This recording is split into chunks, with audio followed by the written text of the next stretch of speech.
అందరికీ నమస్కారం. టుడే రాశి ఫలాలు ఛానల్ కి స్వాగతం. తులా రాశి వారికి జరిగే శుభాలు అశుభాలు ఏంటో తెలుసుకుందాం. ఈ వీడియోని తప్పకుండా చివరి వరకు చూడండి. ఈ వీడియోని ఇంకా లైక్ చేయకపోతే వెంటనే లైక్ చేయండి.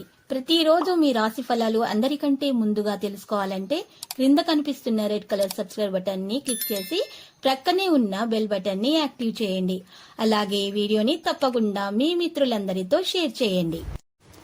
ఈ రోజు మీరు ఎంతో నమ్మినటువంటి స్త్రీ మిమ్మల్ని మోసం చేసే అవకాశం ఉంది. దీనివల్ల మీరు మానసికంగా డిప్రెషన్ లోనికి కూడా పోవచ్చు. అయితే జాగ్రత్తగా ఉండండి. లోకంలో డబ్బే అంత అని తెలుసుకోండి. డబ్బు ఉంటే మీరే రాజు, మీరే మంత్రి. ఇక స్త్రీలు సౌభాగ్యాన్ని పొందడానికి ఎక్కువగా ప్రయత్నాలు జరుగుతాయి. బంధుమిత్రులు కలుస్తారు. అకాల భోజనాదుల వల్ల అనారోగ్యం ఏర్పడుతుంది. పిల్లల పట్ల ఎక్కువ పట్టుదలతో ఉండడం అంత మంచిది కాదు. చెడు పనులకు దూరంగా ఉండడం చెప్పదగిన సూచన.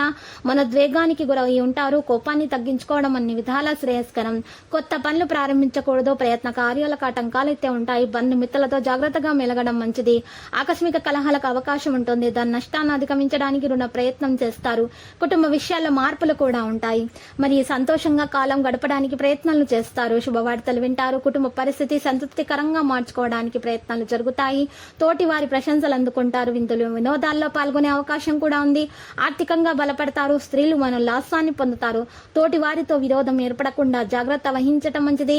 వ్యాపార మూలకంగా ధననష్టం కలిగే అవకాశం ఉంది. వృధా ప్రయాణాలు ఎక్కువగా చేస్తారు. కుటుంబ విషయాలను ఆసక్తితో ఉంటారు. స్త్రీలు విశ్రాంతి తీసుకోవడం అవసరం. ఇక కుటుంబ పరిస్థితి సంతృప్తికరంగా ఉండకపోవడంతో మానసిక ఆందోళన పెరుగుతుంది. మరి కుటుంబ పరిస్థితులను మంచిగా మార్చుకోవడానికి ఈ రోజు మీరు ప్రయత్నాలు చేస్తారు. అయితే ఇతరుల యొక్క జోక్యాన్ని మీ కుటుంబ విషయాలలో సహించవద్దు. స్త్రీలకు స్వల్ప అనారోగ్య బాధలు ఉంటాయి. బంధుమిత్రులతో జాగ్రత్తగా ఉండడం మంచిది. అనుకూల స్థాన చలనం కలిగే అవకాశాలు అయితే ఉన్నాయి. గృహంలో మార్పును కోరుకుంటారు. ఇతరుల విమర్శలకు లోనవుతారు. స్థిరమైన నిర్ణయాలు తీసుకోలేకపోతారు. ఇతరుల విషయాలలో జోక్యం మాత్రం చేసుకోకండి. ఆకస్మిక ధన వ్యయమయ్యే అవకాశం కనిపిస్తుంది. బంధుమిత్రులతో జాగ్రత్తగా ఉండడం చెప్పదగిన సూచన. రుణ ప్రయత్నాలు జరుగుతాయి. ఆరోగ్యం గురించి జాగ్రత్త పడడం మంచిది. ఆధ్యాత్మిక కార్యక్రమాల్లో పాల్గొంటారు.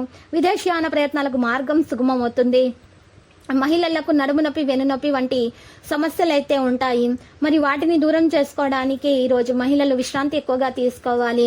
మరియు వారికి నిద్రలేమి సమస్యల వల్ల బాధపడుతున్నారు. ఈ రోజు చక్కగా యోగా వ్యాయామం చేయడం ప్రారంభించండి. అన్ని విధాలా మీకు శ్రేయస్కరంగా ఉంటుంది. డబ్బును పొదుపుగా వాడుకోండి. ఆకస్మిక ధనలాభం ఉంటుంది. కుటుంబంలో ఆనందోత్సవాలు లభిస్తాయి. బంధుమిత్రులతో కలుస్తారు. సమాజంలో గౌరవం వస్తుంది. సంపూర్ణ ఆరోగ్యవంతులుగా ఉండటానికి గట్టి ప్రయత్నాలు జరుగుతాయి. ప్రతి విషయాల అభివృద్ధి ఉంటుంది. నూతన వ్యక్తులు పరిచయం అవుతారు. పిల్లల వల్ల ఇబ్బందులను ఎదుర్కొంటారు. అధికారులతో గౌరవింపబడతారు. పట్టుదలతో కొన్ని కార్యాలు పూర్తి చేసుకుంటారు. అనారోగ్య బాధలైతే తొలగిపోయడానికి అవకాశాలు కనిపిస్తున్నాయి. ప్రయాణాలు జాగ్రత్తగా చేయండి. ఈ రోజు బీపీ షుగర్ ఉన్నటువంటి వాళ్ళు మరి ప్రయాణం చేయకముందే బీపీ షుగర్ టెస్ట్ చేయించుకున్న తర్వాతనే ప్రయాణాలకు పాల్పడండి. నూతన వ్యక్తుల పరిచయం అంటే జరుగుతుంది. దానివల్ల మీకు మంచి లాభాలు అయితే చేకూరుతాయి. విదేశాన ప్రయత్నాలకు అనుకూలంగా ఉంటుంది. ప్రయాణాలు ఎక్కువగా చేస్తారు. మెలకువగా ఉండడం అవసరం. విద్యార్థులు అయితే శ్రమకు తగ్గ ఫలితాన్ని అందుకుంటారు. మరియు విద్యార్థులు కష్టపడాల్సి ఉంటుంది. మరియు విద్యార్థులకి చెప్పదగిన సూచన క్రమశిక్షణను పాటించాలి. లేకపోతే విద్యార్థులు సమస్యల్లో చిక్కుకునే అవకాశాలు కనిపిస్తున్నాయి. లక్కీ సంఖ్య 8 మరియు లక్కీ కలర్ అయితే ఎరుపు. ఇక ఈ రోజు మీరు పరిహారం కొరకు ఎరుపు రంగులో ఉన్నటువంటి లేత రావి ఆకును తీసుకొని ఆ ఆకు మీద లేత రావి చెట్టు పుల్లతోటి సున్నము లేదా గంధంతో 69 నెంబర్ పైన కింద ఓమని రాసి చక్కగా ఆ ఆకును పారే నీళ్ళలో వదలండి. ఈ విధంగా పరిహారము చేయటం వలన మీ దోషాలన్నీ తొలగిపోయి మీకు అన్ని శుభాలు కలుగుతాయి. ప్రతిరోజు ఈ విధంగా రాశి ఫలాలు తెలుసుకోవడానికి వీడియోని తప్పకుండా లైక్ చేయండి. క్రింద కనిపిస్తున్న రెడ్ కలర్ సబ్స్క్రైబ్ బటన్ ని తప్పకుండా క్లిక్ చేయండి. లైక్ మరియు సబ్స్క్రైబ్ చేసిన వారికి ఈ రోజు ఏదో ఒక శుభవార్త వినాలని నేను దేవుణ్ణి ప్రార్థిస్తున్నాను. Thank you for watching this video.